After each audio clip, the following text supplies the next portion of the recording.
peace, love, and a questionable record on civil rights. It's time for the 60s on the Extended Play Podcast.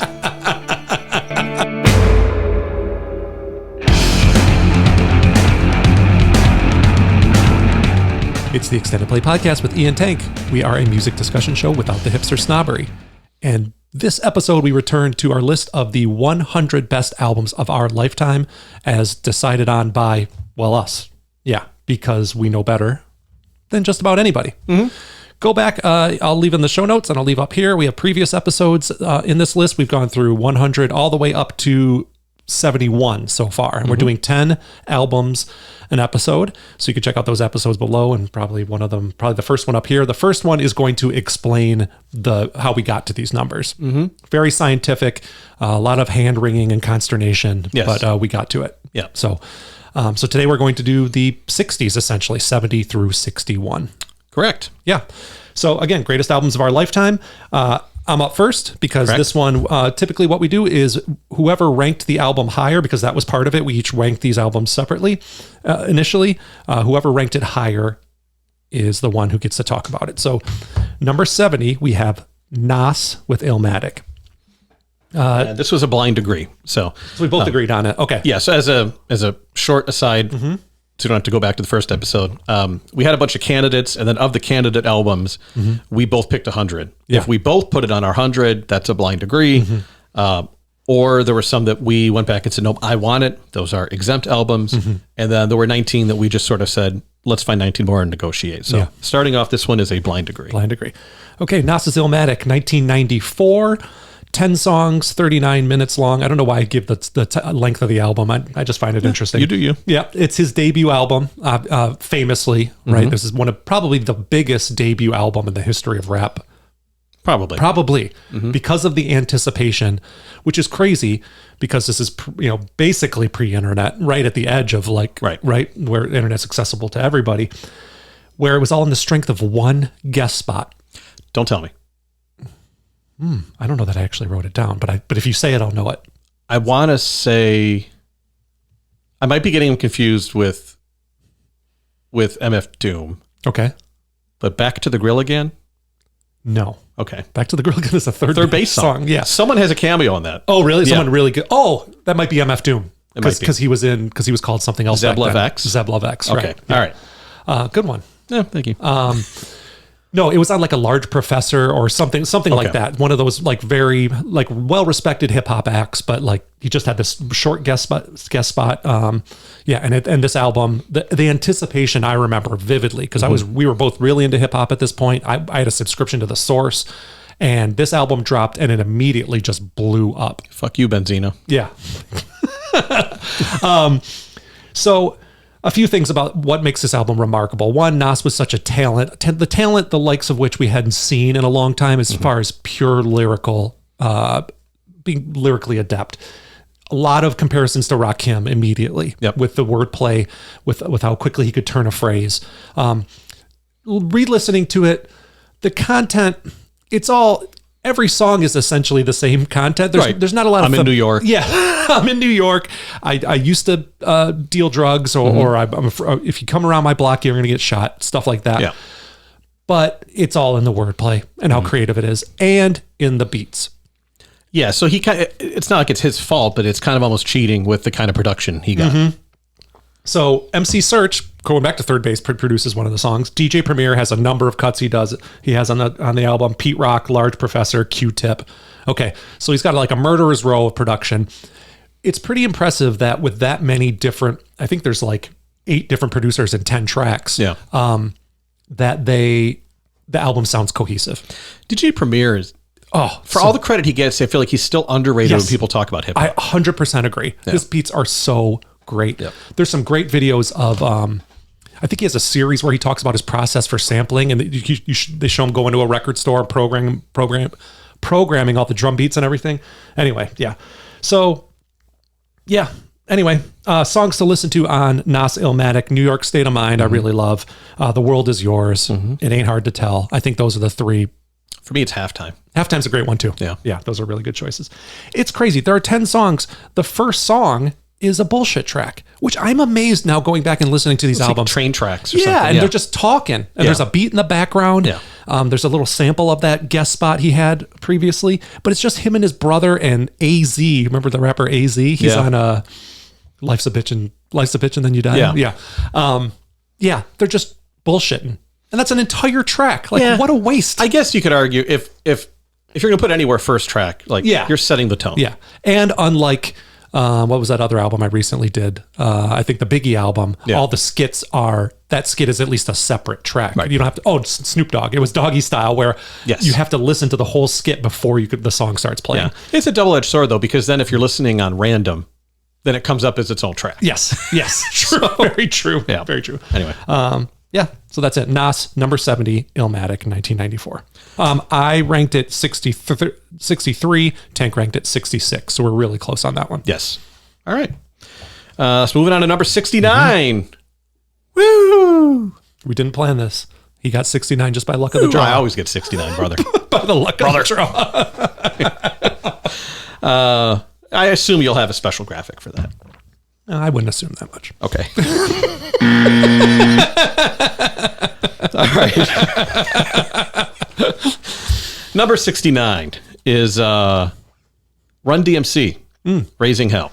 Excellent. Released in 1986. Now, Professor Hader over here had it number 80, and I had it number 49. Wow, that's a big difference. Now, it's a blind degree. I mean, I think we both knew it had to be here. Run DMC, one of those artists, and we'll be saying this a lot, that they almost didn't make the list because their hits are kind of evenly spread out. Yes. Right. So if you have an artist that has, let's say, 10 hits over their career, sometimes 8 are on one album. Right. And then sometimes there's like 3, 2, 4, 3. So that's very much the case with them. This was, though, the first platinum hip hop album. Oh, that's cool. And also first multi-platinum hip hop album. Okay. 83, is that what you said? 86. 86. Okay. Yes. Got it. So in their first 3 albums were 1984, 1985, 1986. That's incredible. It's just crazy how the speed with which albums came out. Really, throughout the 80s, a lot of artists. Yes. That was the expectation. You had to ride that wave of popularity. Maybe touring wasn't as big a deal also. I don't know. Because there's no way you can tour and come back and crazy, do that. Right? I mean, the Beatles did everything in 9 years, 8 years. Seriously. That's crazy. There's not a whole lot to say about, I mean, it's Run DMC, right? So it's one of those things where, and I read a review somewhere and clicking on all the citations for this. It was a review from, I think it was fucking Pitchfork. Yeah. It was like just a half step above. Oh, geez, really? Fuck you. Melon. Jesus. Yikes. Yeah. But they said, and it was true though, basically they reviewed the reissue of these 3, King of Rock. Self-titled, probably. Yes, self-titled King of Rock, Raising Hell. Yeah. And they were reissued 10 years later, and they reviewed them and basically said, A, there's a ton of filler, which there is. Okay. And he had a good point. He's like, it's the kind of music, he's like, do you have to go back and listen to it? And the answer is no. No, you don't. That's true. And he's like, it's the kind of artist that everyone feels the need to pay homage to, but no one gives features to. True. Like everyone talks about Run DMC. Yeah.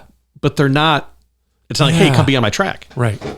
So that's crazy. It's almost like they're really stuck to their era. Yeah. You can't see them as anything but relics of the 80s. Yeah. And 90s. Yeah. I mean, if you go to a bar and they're playing 80s, 90s music, they play It's Tricky. Yeah. Right. It's seen as like of the era, and everybody knows it, even if they don't know Run DMC. Right. Yeah. So speaking of, on this album, the 4 big hits are My Adidas, You Be Illin', It's Tricky, and Walk This Way. So Walk This Way was like crazy how the big cultural that was. impact of it was pretty fucking huge. Yeah.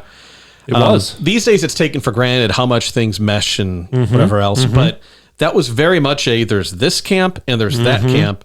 And, you know, I guess credit too to whoever the fuck directed the video for like the symbolism where like Aerosmith is on one side of a wall and Run DMC's on the other, and they break through the wall. Yeah, it's a little heavy handed, but it definitely is. But it works. It does. I mean, obviously an Aerosmith original song, but that was massive. Yeah. The story of that is that Rick Rubin used to cut up, or not just him, but a bunch of people used to cut up the opening drum beat in Walk This Way. It was a perfect break beat. Yeah. Like, boom, Yeah. boom, boom, and so people would just take that and loop it, and then layer stuff on it.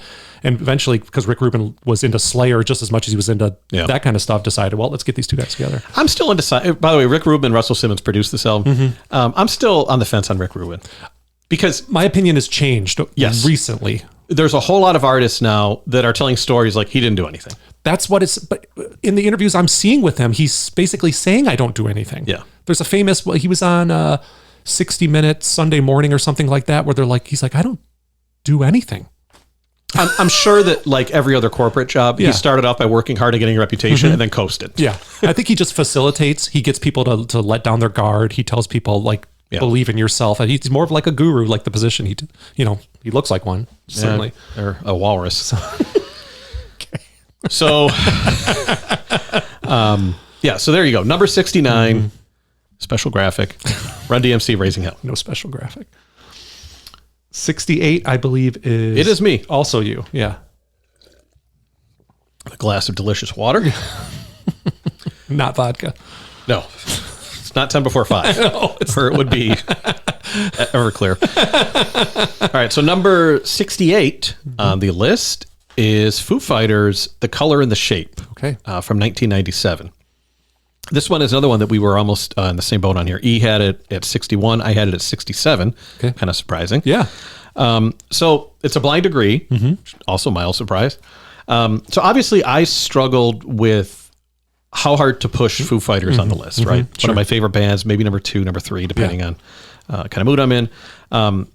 Trying to balance the affection I have for them with the acceptance that it's not great music, right? Sure. I mean, I've used the cheeseburger analogy many times. Yeah, sure. So they're a tricky thing for me you can't ignore it, right? In terms of their place in music history. Absolutely, yeah. But again, for a format like this to point to great albums. Yeah. But I do think that Color and the Shape earns it just by virtue of, to me, it really comes down to Everlong, honestly. Sure. Like Everlong is one of those, I would say transcendent. That's a bit much, but you hear it everywhere. Gets covered by a lot of people.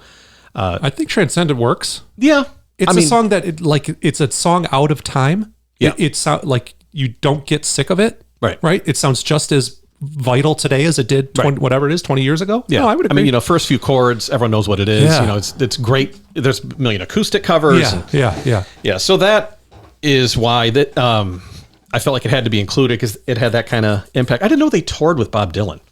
Really? They opened for Dylan because I remember the story I was going to tell about Everlong is that when Dave Grohl first met Bob Dylan, he was just hanging out on the side of the stage. He's like, "Yeah, what's that song you guys have? The only thing I ever ask of you, I got to promise not to stop." Yeah. It's like, "Oh yeah, Everlong." And Dylan's like, "Yeah, man, that's a great song. I should do that song." No shit. Yeah. And then Dave, his answer was like, "I think you have enough that you can get by on your own." Yeah, I would think so. But I remember that story. I didn't realize it's because they opened for them. That's crazy. Weird. There's that one cool tidbit too of how they got the chorus essentially from his ex-girlfriend who was in Veruca Salt. Okay. You know that story? Oh, she came out, like there was a rumor for years that it was a tape recording of Dave Grohl's girlfriend at the time singing this line into his voicemail, essentially, and it was never verified. And then honestly, like maybe 5 years ago, she came out and said, "Yep, it was totally me," and she told the entire story, and she still has the recording. Really? Yeah, of her and it's just her whispering. And as I understand it, the whispering, the actual audio from that voice message is on the track. It's buried somewhere in the mix. Wow. Pretty fucking cool. That's pretty cool. Yeah. Yeah. So, I mean, Everlong is the big hit, but there's also Monkey Wrench and My Hero, which are My Heroes. It's another one of those, everyone knows it. Yeah, for sure. And I happen to like the rest of the songs, but there's obviously a pretty big drop off after that. So the one thing I did learn in doing this is that the album's track listing was designed to resemble a therapy session. Oh, interesting. So Grohl was recently divorced, and basically, so there's like the beginning of it is like fear and anxiety, and then there's resolve and assurance at the end. Oh, wow. So Everlong is towards the end. It's like track 11, I think. But there was an intentional placement of the up-tempo songs and the ballads. Okay. Cool. Now, the album title, I didn't know this. I don't know anything about it. Right. So I guess their tour manager just loves to go antiquing and thrift shopping when they're on tour. Makes sense. One day he goes out and buys a bowling pin. Okay. And just goes, and he's like, "I just like it. I just like the color and the shape." And they all thought it was the funniest thing. God. And that's the album title. That's fantastic. And the album cover was going to be a therapy couch. Like, it was. It has that very 90s, like painfully 90s look. Yeah. You can probably picture like molecules and shit connected. Oh, yeah, that's what it is. I was thinking mean? it's the one with the tattoo on his neck. No, that's... Nothing Left to Lose. Yes. Nice. Good work. Just want to point out, Pitchfork gave it a 3.4 out of 10. Come on, really? Yep. They got to go back and do that. They got to go back. No, and they fix did that. go back and gave it a 5.8. Okay, well which for Pitchfork, that's the most they're going to give Foo Fighters. that's a big jump too Yes. for anybody. But okay. I just like, of course What you a did. joke. And they're like, it just sounds tired. I go, really? Oh. Like, whatever, dude. Yeah. So Okay. love it. Great album. And lots of good lore behind that too, with the re-recording of the drums. Like if you watch the Foo Fighters documentary, there's a lot of stuff going on at that point in time. Oh, yeah, that's right. Yeah. All right, so that's number 68. Number 67 is me. Mm-hmm. Actually, I'm not a recording artist. I wish it was. I'd like to think I'd be up to that'd be 67. great if you had an album. And we just put it in there. Queens of the Stone Age, Songs for the Deaf. This one was negotiated. Yes, and this seems probably pretty high to most people. I would guess. Listeners or viewers, let us know in the comments if you think this seems really high. It was this is from 2002, 15 songs, an hour long. I ranked it 35, which That's high. Which on re-listen, it's high. That is I don't know what happened there. I ranked it 35. Tank ranked it 88. It's probably somewhere, at least for me, I could see it being more like in the 50s or 60s. Yeah. So, some facts about this album. It's full of skits, again, into the skits. Radio skits? Yeah, it's like there's a radio station. The whole thing about how radio doesn't play rock anymore, or they play cheesy rock, essentially. So that's a kind of annoying factor about it. But I was turned on to it. This is a good segue from the last album because Dave Grohl's appearance, right? So right before this album, Dave Grohl joins the band. He needs a break from Foo Fighters. And he joins the band to play drums again for the first time since Nirvana, really. And also Mark Lanigan from Screaming Trees joins the band, and he features on vocals frequently. Yes. Probably on 4 or 5 tracks. He's the lead vocalist. I hadn't heard anything like this. This is a Queens of the Stone Age very much occupy their own genre to it. I mean, they're called stoner rock a lot. Sludge rock. Sludge rock. There's not many other bands, at least popular bands, that play the style of music they play. So I remember upon hearing it be kind of like, I don't know. I got really I was really enthusiastic about this new style of music that's in between really crazy fast metal and melodic rock. So there's songs that are high beats per minute and screaming, and then there's songs that are pop radio hits, like No One Knows. Like No One Knows. Yeah. So First It Giveth is a great song. First It Giveth, I'd put that as tracks that you should check out. No One Knows, First It Giveth, Song for the Dead, Go With the Flow. I actually just sent Tank, I think, some drummer on TikTok posted like, is this the greatest drum intro of all time? And it's the one for Songs for the Dead. Yeah. It's Grohl's drum intro, which there's 1,000 drum covers out there on YouTube and TikTok. I was going to say there's, I'll send you the link so you can put it out to the people here, but it's some festival somewhere, but it's an iconic live performance. Yeah, I've seen it. And Grohl's just beating the shit out of the drums. Yeah, and smiling his ass off the whole time, which is incredible. Just so charming. Not much more I really want to say about it. Some dark lyrics, mostly dark lyrics, actually. The first song is called The Real Song for the Deaf, and you hear a voice whispering, a real song for the deaf. And then it's just a bunch of kind of like odd noise that you can barely perceive. Okay. And apparently it was them rubbing their hands on balloons in the studio because that's a frequency that even people that have lost almost all their hearing could hear. Interesting. Yeah. But that's the first track. And a little literal too. Very, very literal. Yeah. But anyway, 67 Queens of the Stone Age, Songs for the Deaf, 2002. All right. I believe 66 is also It is also mine. As you enjoy a little swig of H2O. It's delicious. 66. I mean, talk about a gap between our appreciation of this album. Oh, boy. This will be fun to talk about. Yep. My Bloody Valentine, Loveless, from 1991. E-exempt. Yes, and so much so that I ranked it number 23. Again, maybe a little high. I would actually maybe put that more towards 35 if I were to rethink about it. Tank? 100. 100, The Basement. He put it on the exempt list. I said, okay, it's 100. Fine. It's sort of like what I did to Born in the USA. And everything Michael Jackson. Right. Yep. Yeah. I tried. Yeah. I just didn't get it. Yeah. So 1991. This is 6 weeks after Nevermind, to give you some perspective. 11 songs, 48 minutes. So I've gone on record over and over again about my love for shoegaze, and this is seen as the beginning or the quintessential shoegaze album, in that there's incredibly loud droning guitars, but I read described as swooning melodies throughout. So they have there's two singers on this. Kevin Shields, who is essentially My Chemical Romance. He basically recorded every instrument on this. Apparently in 11 different studios. He's famously seen as bankrupting his record label. This album cost so much money to make. He says he didn't bankrupt the record label, but anyway, that's the lore. But yeah, he's got a female singer, Blinda Butcher, who I don't think has done really anything besides My Bloody Valentine on it. So yeah, so very ethereal, smooth vocals and very incredibly loud, distorted guitars. Some fun facts. There are no effects pedals on this album. Really? It's all the tremolo bar, okay, right? The whammy bar, Some essentially. call the whammy bar. Yeah, so he would play a note, and then he would, as he's playing it, bend it. So it's going. And I remember the first time I listened to it, that it's abrasive.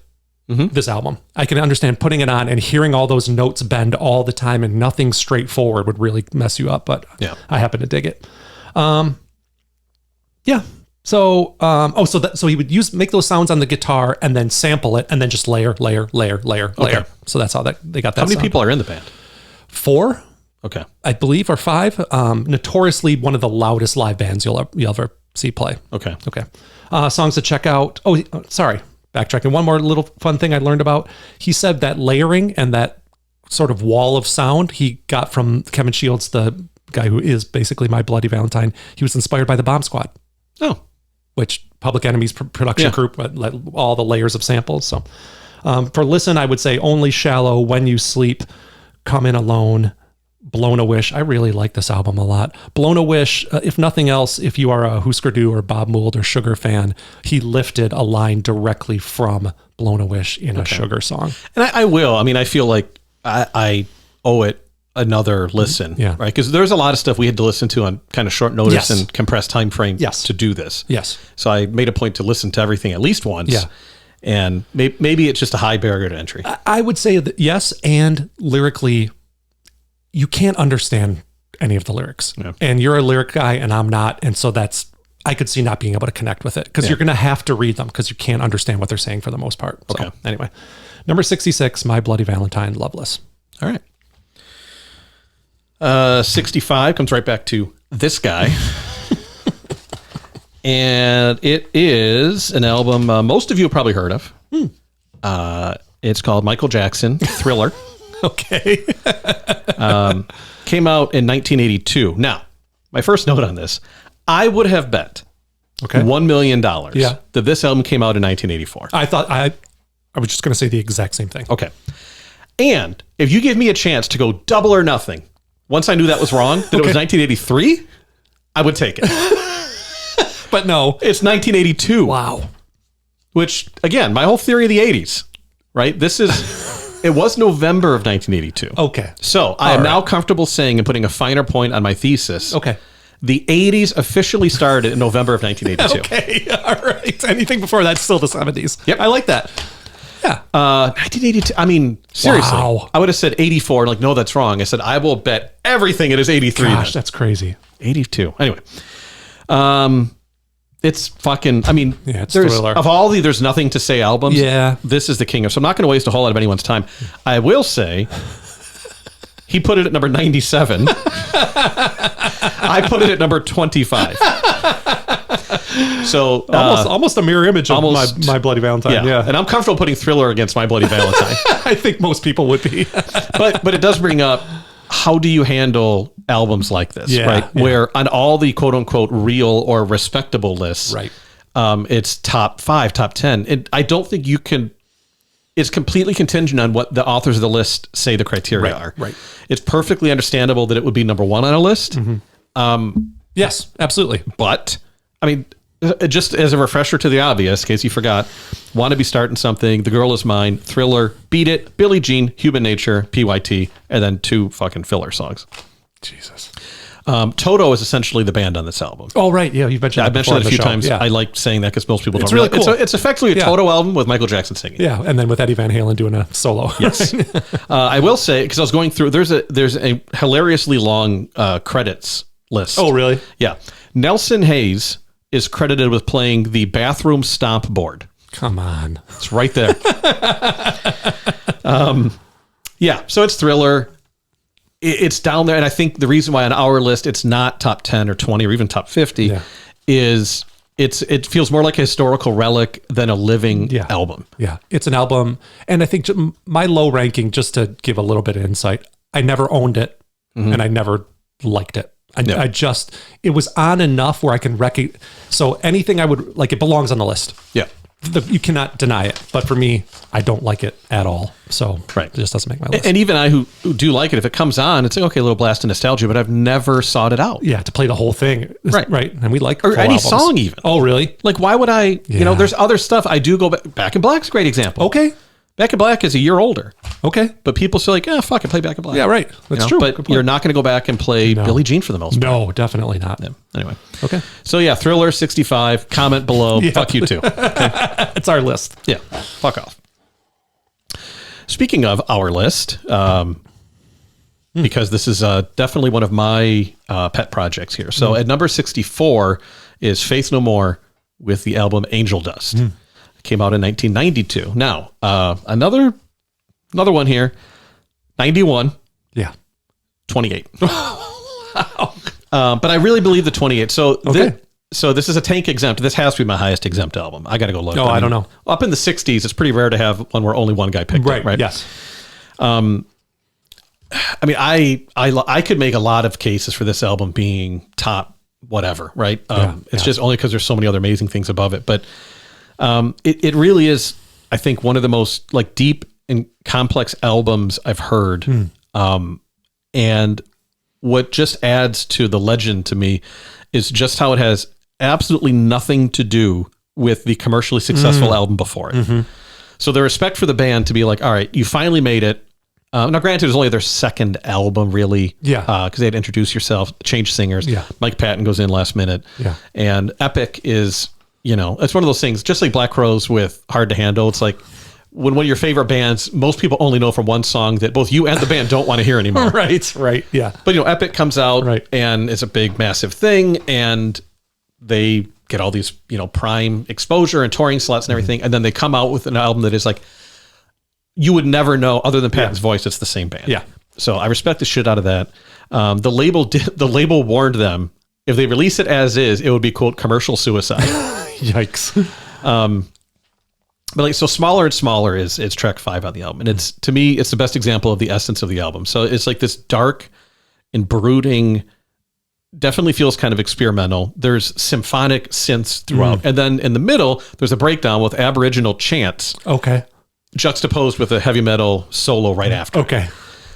It's one of those things where it's if you listed all the elements and things that happen on the album, you would say this is going to be a mess. Yeah, a complete disorganized mess, but it's not. Yeah, sure. It's and just to go in different directions with every song, musically, even lyrics. So lyrically, for instance, so Be Aggressive is one with a cheerleader chant in it. Yeah. So it's written by the band's gay keyboard player. Okay. And it does have a chorus of actual cheerleaders chanting out Be Aggressive. It's about giving blowjobs. Oh. Yeah. Okay. So if next time you listen to it, okay. Yeah, I swallow. Oh my God. Yeah. Okay. It's 100% about giving blowjobs, but Mike Patton sings the shit out of it. Huh. Like it's so, again, it's this microcosm of a band. It's like a band that has a gay member in 1993, which is incredibly rare. Right. And then the lead singer doesn't just say, okay, I'll do it. Yeah. But really leans into it. Yeah. Or so kneels into it, if you will. Jesus Christ. Hey-o. But yeah, Be Aggressive. And then there's experimental bizarre. And admittedly, there's some tough listens here. Okay. Caffeine. Okay. RV. Okay. It's definitely avant-garde art rock. Okay. It's like, all right, I'm going to skip it most of the time. Sure. But there's experimental bizarre tracks and then balanced with songs that are easily re-listenable. So like A Small Victory is a beautiful song. It's a great song. Everything's Ruined is a great song. Yeah, I agree. And Midlife Crisis, which was the big hit from the album. Yeah. But even that Midlife Crisis and Small Victory sound nothing like each other. It's No, they bass don't. heavy versus key heavy, whatever. I think it's a masterpiece of an album. Awesome. Final note on it, Jim Martin, the guitarist, he left after this album. Okay. And if you look at the documentary of the making of it, he was pissed throughout the recording. Oh, really? He just didn't like the way it was going? No. So he was pissed throughout the recording of the album, and he kept referring to it when he was talking to the bandmates of the producer as gay disco. And knowing Mike Patton and the band, I can't believe they didn't call the album Gay Disco. Seriously. It would have been an awesome name for the album. That would have been a great name for an album. But yeah, I fucking love Face No More, Angel Dust. I think it's one of the most underrated albums of all time. Love it. So definitely go check it out. Yeah, absolutely. And that brings us to number 63. Correct. Okay. And at number 63, Tank talked about earlier, like, you know, having with Foo Fighters, one of his favorite bands, like how hard do you push all of their albums or, you know, a handful of them. This is the case for me on this one. Number 63 is Radiohead Amnesiac from 2001. And this is E exempt. Yes. I ranked it 29th. Tank ranked it 89th. Totally see why. This is artificially ranked high compared to any other list, even in Radiohead's canon. I personally obviously really love this album. I think it's just as strong as Kid A. So in their chronology, it's so you have OK Computer, then the left turn at Kid A, then I think it's 3 months later, Amnesiac, and then Hail to the Thief is something totally different. Where was In Rainbows? In Rainbows is after Hail to the Thief. Yeah. Okay. Yeah. So that's the next one, I believe. So this was recorded within the same sessions as Kid A. So oh, really? Yeah, same thing. It was all one work. It got a lot of critics immediately derisively said, this is the B-sides. This is the stuff that didn't make Kid A. So it's a load reload situation. Oh yeah, which we've explained on the show before. Yes. Yeah, absolutely. Yeah. It's just as good. Yeah. I mean, track by track, point to me how it's the other one's that much better. Right. It's just the fact that it came up 3 months later. There are people, also critics, you know, that I tend to agree with, that say if you would have flip-flopped and released them differently, everyone would have said 100%. Amnesiac is the better album. 100%. So anyway, 8 months apart. Sorry. One thing I said, and this was somebody had a criticism of it about the sequencing. I think the sequencing is incredible. It starts off with almost like a dance track, and then it leads into like a piano ballad, and then there's another weird bleeps and bloop song. Blend of up-tempo, like EDM songs, haunting piano songs. There's songs with tons of theatrical builds. This is where I think in Amnesiac and Kid A, and a little bit in OK Computer, where Johnny Greenwood and Tom York lean into their ability to compose symphonic sounds. So they're and they've both gone on to actually compose film soundtracks. So So anyway, I like how challenging this album is. It is challenging. Kid A was challenging, and challenging in a good way. Listens are, I essentially said, all of side one plus the next song of side two. So that is Packed Like Sardines in a Crushed Tin Box. Pyramid Song, probably my favorite song in the album, and one of my favorite Radiohead songs ever. Polk Pole Revolving Doors, You and Whose Army, I Might Be Wrong. Knives Out. You probably heard Knives Out. It's the most straightforward rock song on that album, even if you haven't heard this album. There was a movie called Knives Out. You'd recognize the riff, I think, if you heard it. Yeah, and so Radiohead, it's fascinating to me because this exercise forced me. Radiohead was the great unknown to me, right? But in order to do this task, I had to change that.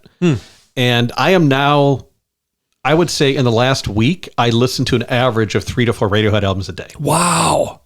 Holy shit. It's like, I'm got to catch up.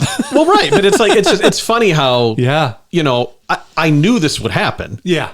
It's not like you said as much. Right. It's not like everyone's saying it's great for no reason. Right. But it is pretty fascinating to take it all as, and I can, to anyone listening, watching this, I mean, you know where I'm at. I'm a Metallica, Foo Fighters, blah, blah, blah. I just hadn't gotten around to it. So I can vouch for the critics to say, yes, it is that good.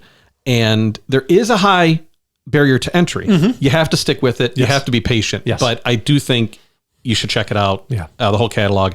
Not the last we're going to be hearing of them in this list. No. But yeah, I'm just putting it out there like it's worth the work. Yeah. No, I appreciate that. So 63, Radiohead, MDGX, 2001. 11 songs, 43 minutes. 62, I think, was also me? Correct. Okay. See, I'm like foaming at the mouth. I'm so excited about these albums. These were great albums. We're really getting into the meat of this list. I mean, these are so good. So the big girthy meat. Jesus. Yeah. No, it just keeps getting better as these things do. As they do. Number 62. This is not going to be this high on anybody else's list other than ours, I think. Is Van Halen 5150. Fuck yeah. Yeah, 1986.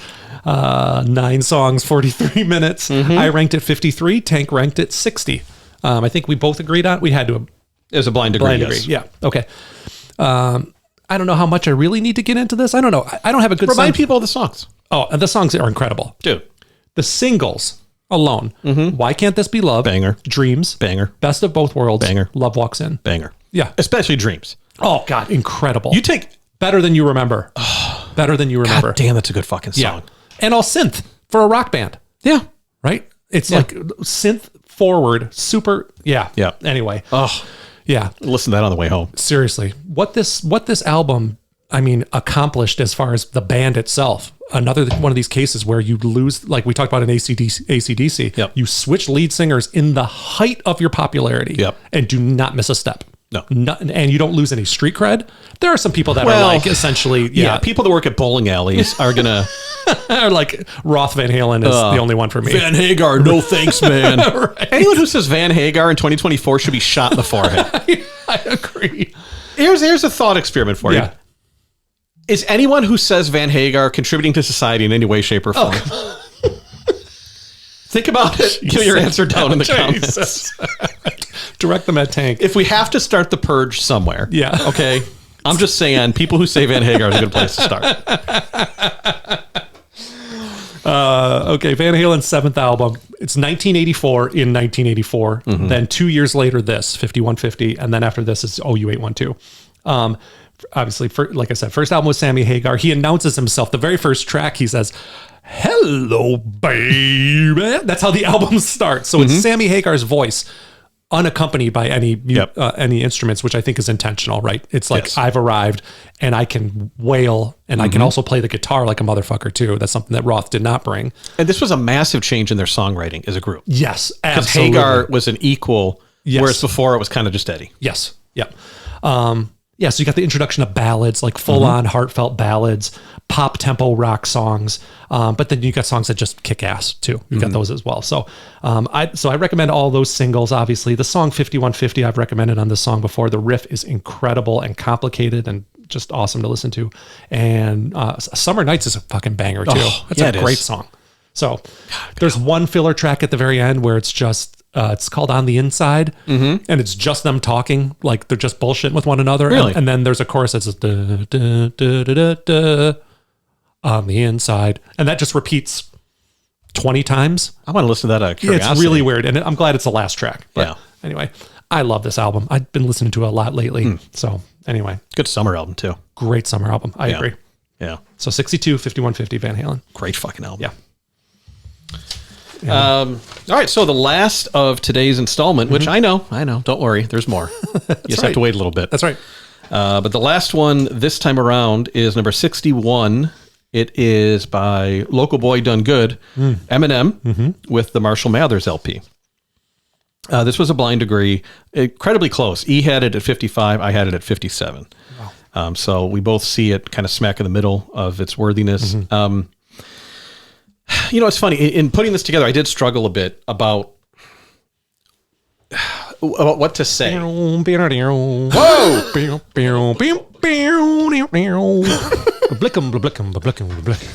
Nailed it. I hit that with my leg. Incredible. But I'm happy it happened. Me too. Yeah. And while we're here. Impenetrable, but I like it. All right. Still don't know what I was So if I said, hey, how would you describe the Marshall Mathers LP? Impenetrable, but I like it. Anyway, so no, it's like, so the big songs here, again, Eminem kind of the same thing as these other albums we talked about, or artists we talked about, where handful of huge songs, and then it's kind of spread out. I will say that when I looked at some of his more recent stuff, I felt like there were more.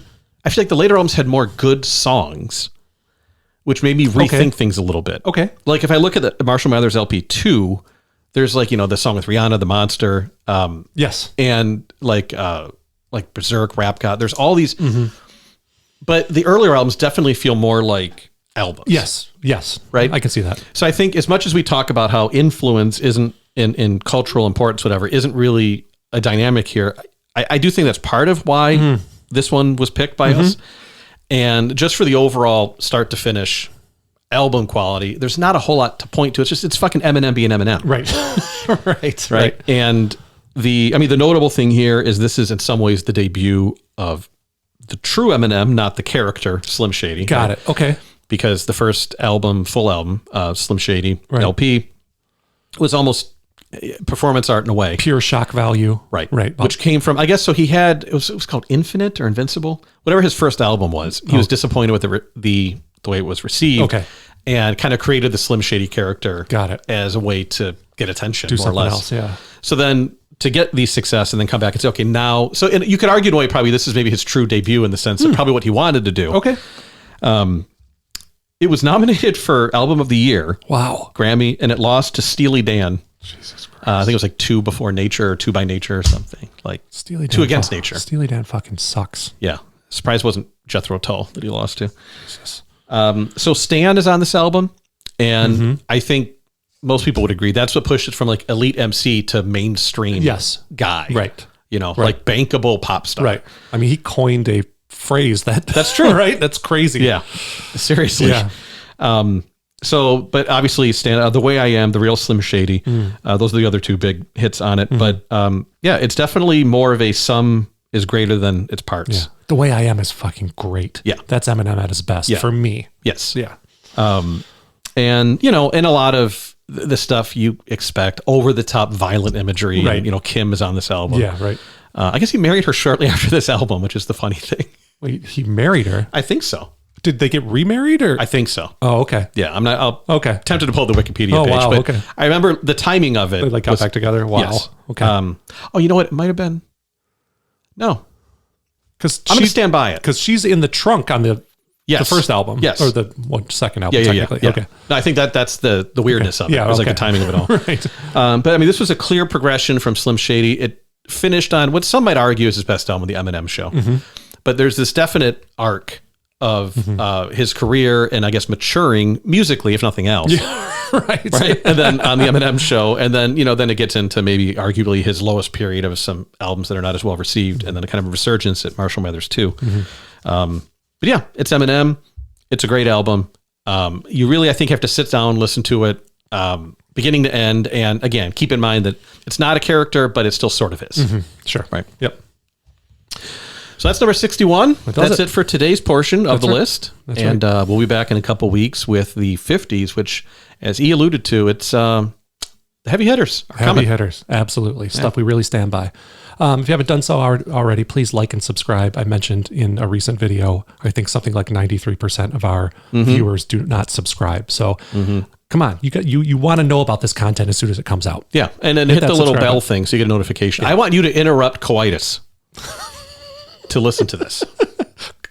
Is coitus different than coitus? Is it coitus?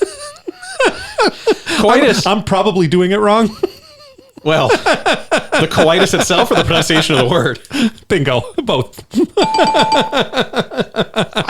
Which one is it? I thought it's coitus, like COY, even though it's spelled COITUS. I'm gonna look that up, but I hope that I'm wrong because that makes for better content. It's gonna be like semantic satiation now, where you say coitus. Whip. Yeah, interrupt. Maybe like coitus is when it's in the butt. The fact that I stopped you, I deserve whatever comes after that. It's like, and by the way, there's another drop. Impenetrable, but I like it. Oh man. Oh, anyway, excellent. Whatever. Yeah, listen to this while you're fucking is what I'm saying. We'll be back in a week. Yeah. 2 weeks for more countdown And we're heading into the fall. I'm excited. We love you. Extended Play Podcast. Fuck. See you, everybody.